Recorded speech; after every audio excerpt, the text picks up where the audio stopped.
afternoon, everybody. My recital today is based on the idea of secrets, something that is meant to be kept unknown, and lies, something typically used to deceive.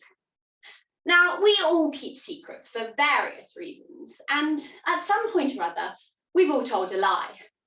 But today I wanted to go further and explore how secrets and lies are portrayed, such as the sinister beauty of keeping a secret in my first poem, Secrets by Lola Ridge.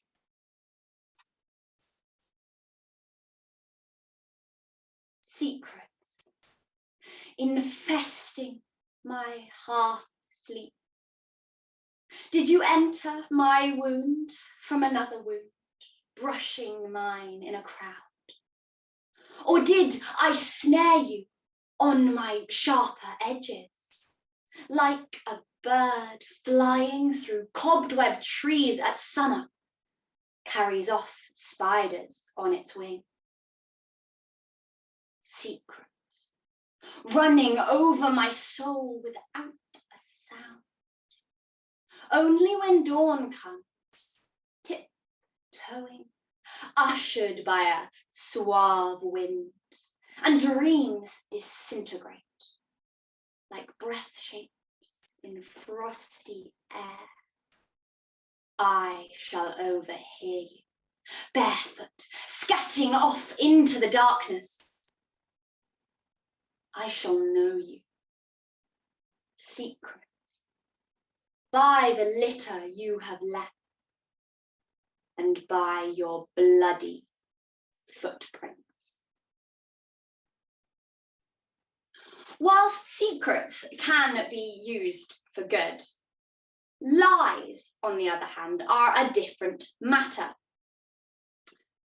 as shown by my next extract from the novel Never Let Me Go by Kazuo Ishiguro, which is set in a skewed version of contemporary England and follows the lives of a group of children growing up in Hailsham who are lied to their entire lives.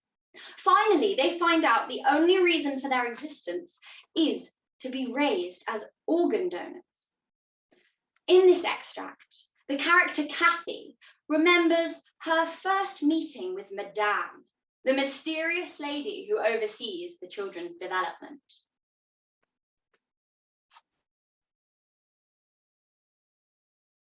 We hadn't thought much about how Madame herself or anyone else would come into it.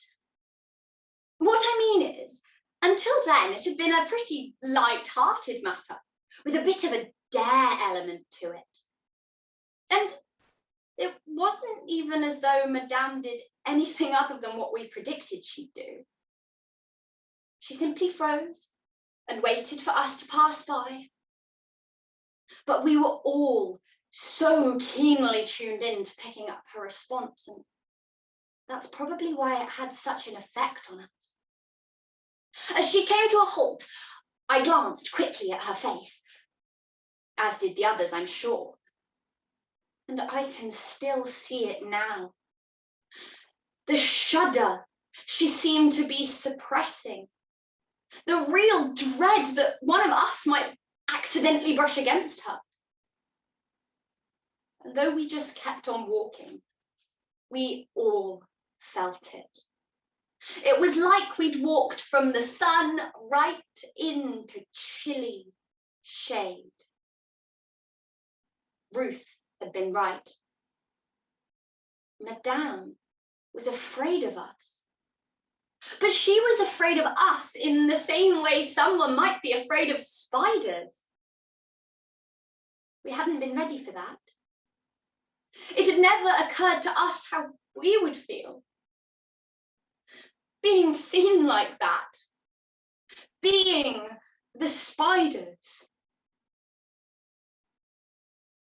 By the time we'd crossed the courtyard and reached the grass, we were a very different group from the one that had stood about excitedly waiting for Madame to get out of her car. Hannah looked ready to burst into tears. Even Ruth looked really shaken. Then one of us, I think it was Laura, said, well, if she doesn't like us, why does she want our work? Why does she even come here anyway? Who asks her to come here? No one answered. And we carried on over to the pavilion, not saying anything more about what had happened. Looking back now, I can see we were at that age where we knew a few things about ourselves, about who we were, how we were different from our guardians, but hadn't yet understood what any of it meant. Because it doesn't matter how well your guardians try and prepare you, all the talks, videos, warnings, discussions, none of that can really bring it home.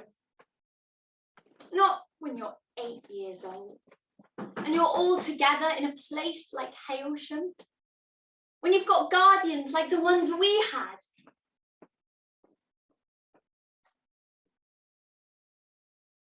Some of it must have gone in though. It must have gone in because by the time a moment like that comes along, there's a part of you that's been waiting. Maybe from as young as 5 or 6, there's been a whisper going at the back of your mind saying, someday, maybe not so long from now, you'll get to know how it feels.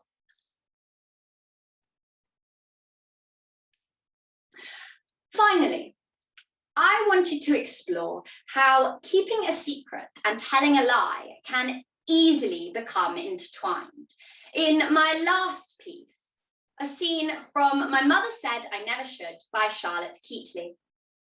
The play follows 4 generations and the lies that are told and secrets that are kept between the 4 women of the family. In this scene, my character, Jackie, is revealed to be Rosie's mother and not her sister.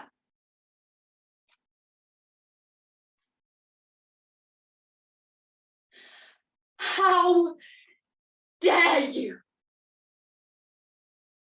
You're at the centre of everything I do. Mummy treated me as though I'd simply fallen over and cut my knee. Picked me up and said, you'll be all right. It won't show much. She wanted to make things better.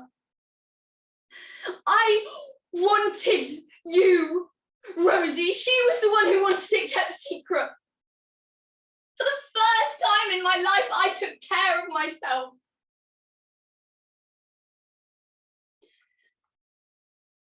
Graham, your father, he couldn't be there the day you were born.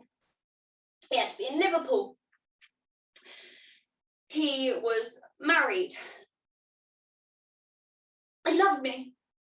He loved you. You must believe that. He said he'd leave his wife. I knew he wouldn't. There were 2 kids. The youngest was only 4. We'd agreed. Separate lives. I wanted to bring you up. He sent money. It was a really cold winter after you were born. And there were power cuts. I couldn't keep the room warm. There were no lights in the tower blocks. I knew he had an open fire. It was trendy. So we took the bus to Disbury. Big gardens, pine kitchen. Made a change from the concrete. I rang the doorbell, but he'd moved. By the time we got back to Moss Side, it was dark. The lifts weren't working. That was the night I rang Mummy. I asked her. I tried, Rosie. It doesn't matter how many times you succeed afterwards if you failed once. After you'd gone, I kept waking in the night to feed you a whole week in that flat.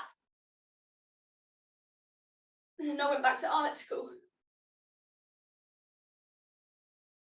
I remember the books that came out that winter. How to Succeed as a Single Working Mother. Fairy tales. I could give you everything now. Rosie?